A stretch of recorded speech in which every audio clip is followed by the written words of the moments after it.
So recently, Dubov made a very interesting comment on one of the podcasts that he's been on recently, and it was targeted at you. Let's see what he had to say and your reaction to it. So the goal is basically to become at least of the same level as Magnus in terms of chess strength. No, not Magnus, of course, but like Fabi, let's say. Fabi, actually, in that sense, Fabi is a very, very inspiring example because for me, like, I really hope Fabi, if you will watch this, like, that's what I think, and it's actually, like, I mean it as a compliment. I seriously think that Fabi is probably, like, in terms of the natural gift, Fabi is, like, one of, like, I don't know, like, he's arguably the least talented player of the whole, like, top, I don't know, 20, 30. At least for me.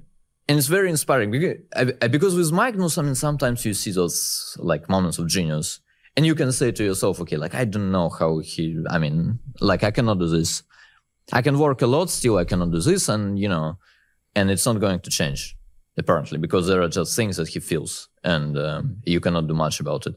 But with Fabi, like, I don't think there is, like, a single thing, like chess thing, that Fabi can do and, like, many, many other players cannot.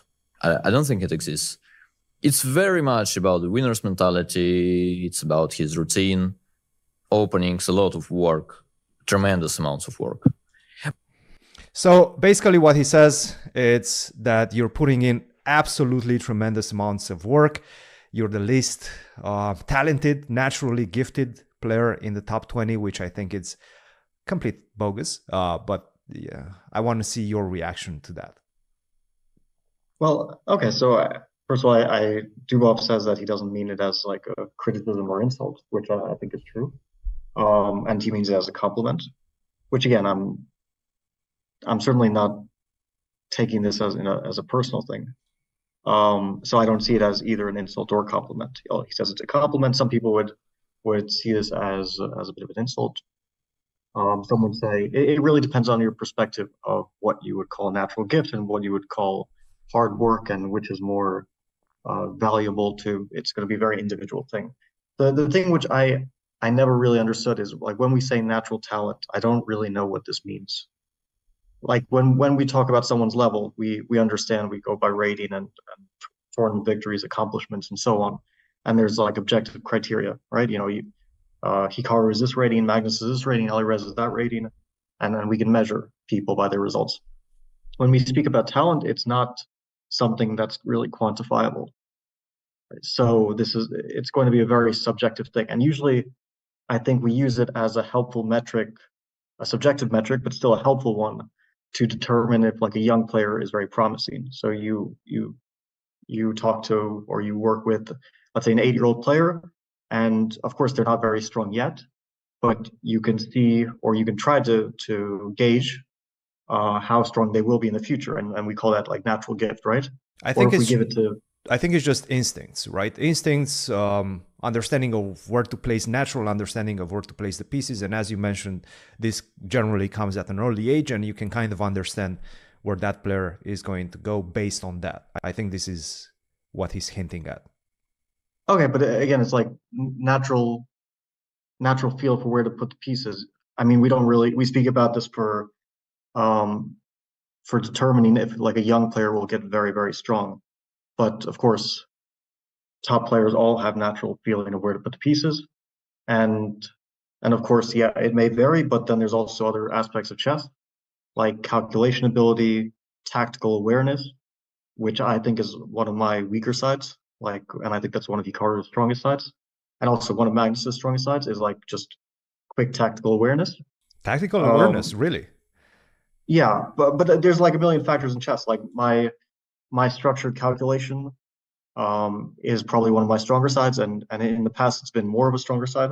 Like, now it's changed a bit, but in the past I think that I was in terms of, like, ability to accurately and thoroughly calculate a position, I was maybe the best, or equal best. And now I don't think that's really the case anymore, because chess has changed and players have changed and I've also changed. But we're talking about different things in chess, not about talent, but about skills, right? Yes. When we say talent, what does it mean? It's like someone who is completely raw and someone who's completely raw is someone who hasn't been exposed to much chess. So we're talking about young players. So again, we're talking about what metric can we use to determine if a young player will become very good. But when we're talking about 30-year-old plus players, like me, Magnus, Hikaru, and so on, I don't really know what talent means. Like, you have ratings and you have accomplishments, which determine skill, and we don't really know what went into the skill. Like, how did you get that skill? And I think this is something that Gary also mentioned when he was on our podcast. He mentioned the fact that the work that you're putting in, the routine that you're setting up for yourself, and the work that you're willing to do should be a part of the talent, should be a part of the talent discussion. Yeah, of course. I agree. Being able to work hard is, first of all, essential. And it is also an ability in itself. You could call it a talent if you want. But it's also one that pretty much everyone at the top possesses. There's not a single player, I'll just get like the top 30 list or the 2700 list. And especially if we look at the top 10.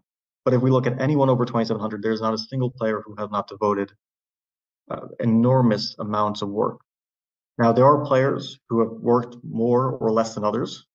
And it's hard to measure that because we don't know, right? We don't have insight into everyone's work routine and their work ethic. If we're talking about like Magnus, he maybe has worked the most just because he's played so many world championship matches, and to prepare for a very clear goal like that, you essentially get a bunch of people together and then you work all day for weeks at a time. And you know, that's because we've done this, right? For big goals like the candidates or the world championship match that I played. But he's played 5 world championship matches. So he's done that absolutely dedicated work more than other people at the top, except for maybe Vishy, who has, like from my understanding, has one of the best work ethics in. And I'm not speaking from experience with him, but I've heard from people who worked with him, like Rustam Kazimjanov, that basically his work ethic is unparalleled. But especially when you have a clear goal like a world championship match, it's very easy to motivate yourself for that type of work. Well, if your goal is, let's say, to win some open tournament, it's a lot less motivating.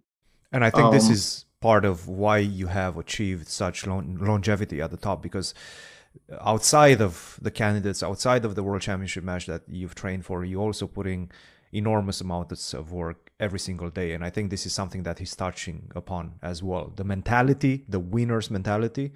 Actually, what do you think he means when he says you possess a certain winner's mentality that allows you to stay at the top compared to everybody else in the top 20 that might, oscillate between being in the top 10, being in the top 20, or falling out of it? Well, so again, now it's another sort of vague term, which will mean something to Dubov that may mean something different to me, right? When I hear of like winner's mentality, and I think also people will disagree about who has like more winner's mentality or who has less, because this is, again, quite a subjective sort of thing. I would say he means that, like, when you approach a game or when you approach a tournament, you basically think, I'm here to win it, and you kind of think you're the main character in a sense, right? Which, again, I think I do possess that to a great extent. That would be my interpretation of it. But again, if you look at the top, I think, like, from players I've played against, obviously Magnus has that in about the greatest quantity that you can imagine. And I would also say that Hikaru, although at times I felt like he has lost his motivation and will to win, but generally speaking, yeah, he does view himself as like the guy to go and win, right? Yes. And from the young players like Gukesh, Arjun, and Noterbeck, although I don't know them too well, it's very evident that Gukesh does possess this and that Noterbeck does possess this. And with Alireza, it's a bit less clear again, because I don't know, it's like I'm not in someone's head, right? So you can maybe read too much into someone's into someone without knowing really how they are or who they are if you don't know them quite well.